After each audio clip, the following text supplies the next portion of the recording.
നമസ്കാരം, ഞാൻ ദിനേശ് സൂപ്പർണിക. നമ്മളെ മുല്ലക്കൃഷി ചെയ്യുന്ന കുറേ സുഹൃത്തുക്കൾ ആദ്യമായിട്ട് ചെയ്യണവരാട്ടോ. അതിൽ കുറേ സംശയങ്ങളുണ്ടായിരുന്നു. അതിലൊരു പ്രധാന സംശയമായിരുന്നു, മൊട്ട് ഈ വലിപ്പം, ഇത് പൊട്ടിക്കേണ്ട, ഇത് ഇന്ന് പൊട്ടിക്കേണ്ട മൊട്ട് ഈ വലിപ്പം ആവും, പക്ഷേ ഈ വലിപ്പത്തിൻ്റെ തൊട്ട് മുന്നേ വെച്ചിട്ട് വയലറ്റ് കളറാവുക, അതുപോലെ അത് വിരിയുന്നില്ല. എത്ര ആയുമ്പോൾ ചെടിയുമ്പോൾ ഇപ്പോൾ നിർത്തി നോക്കിയിട്ട് വിരിയുന്നില്ല, വയലറ്റ് കളറാവുക.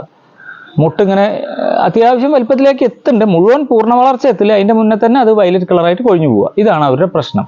എന്താണ് അതിന് സൊല്യൂഷൻ എന്ന് അവർ ചോദിച്ചു. അപ്പം ഞാൻ മനസ്സിലാക്കിയ കുറച്ച് കാര്യങ്ങൾ ഞാൻ പറയാം. നോക്കുക, ഈ മുല്ലമുട്ടില്ലേ, ഈ മുല്ലമുട്ട് സ്റ്റാർട്ട് ചെയ്യണ സ്ഥലം അറിയില്ല, ഇതിൻ്റെ തലപ്പിൽ ഇപ്പോൾ ഇങ്ങനെയുള്ളൊരു തലപ്പ് വന്നിട്ട് ഈ തലപ്പിൽ ചെറിയ മുട്ടിൻ്റെ ഒരു സ്റ്റാർട്ട് ചെയ്യും. ആ സ്റ്റാർട്ട് ചെയ്യുന്നത് നിങ്ങൾക്ക് കണ്ടാൽ മനസ്സിലാവും, ചെറിയ ഈ വലിപ്പമുള്ള മുട്ടല്ല കേട്ടോ. ആ കുഞ്ഞ് മുട്ട് വരുന്ന സമയത്ത് തന്നെ കഞ്ഞിവെള്ളം, സോപ്പ്, വേപ്പെണ്ണ മിശ്രിതം നന്നായിട്ട് ഈ രാവിലെ സമയത്ത് അതുമ്മ തളിച്ചു കൊടുക്കുക. കുറച്ചൊക്കെ ചെടികൾ വെച്ചാൽ അത് മതിയിട്ടാ തളിച്ചു കൊടുക്കുക. അത് പിറ്റേ ദിവസം ചെയ്യുക. അങ്ങനെ ഒരു 4 ദിവസം അടുപ്പിച്ച് കഞ്ഞിവെള്ളം, സോപ്പും വേപ്പെണ്ണയും കലർന്ന മിശ്രിതം തന്നെ ഇങ്ങനെ സ്പ്രേ ചെയ്ത് കൊടുക്കുക, ഡയലൂട്ട് ചെയ്ത് സ്പ്രേ കൊടുക്കുക. ഈ വലിപ്പത്തിലല്ല, മുട്ട് വളരുന്ന തുടങ്ങുന്ന സമയത്ത്. അങ്ങനെ 4 ദിവസം അടിച്ചതിൻ്റെ ശേഷം പിന്നെ ഒരാഴ്ച കഴിഞ്ഞിട്ട് വീണ്ടും ഒന്ന് കൊടുത്തു കഴിഞ്ഞാൽ ഈ പ്രശ്നം കുറേ കുറയും. ഇതിൻ്റെ കാരണം എന്താ അറിയോ, ഈ മുട്ട് വരുന്ന സമയമില്ലേ, മുട്ട് നാമ്പിൻ്റെ ഉള്ളിൽ നിന്ന് മുട്ട് പുറത്തേക്ക് വരുന്ന സമയം, ആ സമയത്ത് നീര് ഊറ്റി കുടിക്കുന്ന സക്കിങ് പെസ്റ്റുകൾ ഇതിൻ്റെ തണ്ടിൽ ഇരുന്നിട്ട് പൂമുട്ടിൻ്റെ ഉള്ളിൽ നിന്ന് അതിൻ്റെ ലിക്വിഡ് ഫുള്ള്, ജ്യൂസ് ഫുള്ള് വലിച്ചു കുടിക്കും. പക്ഷേ ചെടി ഇങ്ങനെ വലുതാവും, മുട്ടിങ്ങനെ വലുതാവും, പക്ഷെ മുട്ടിൻ്റെ പെറ്റൽസിന് വിരിയാൻ പറ്റില്ല, തുറക്കാൻ പറ്റില്ല.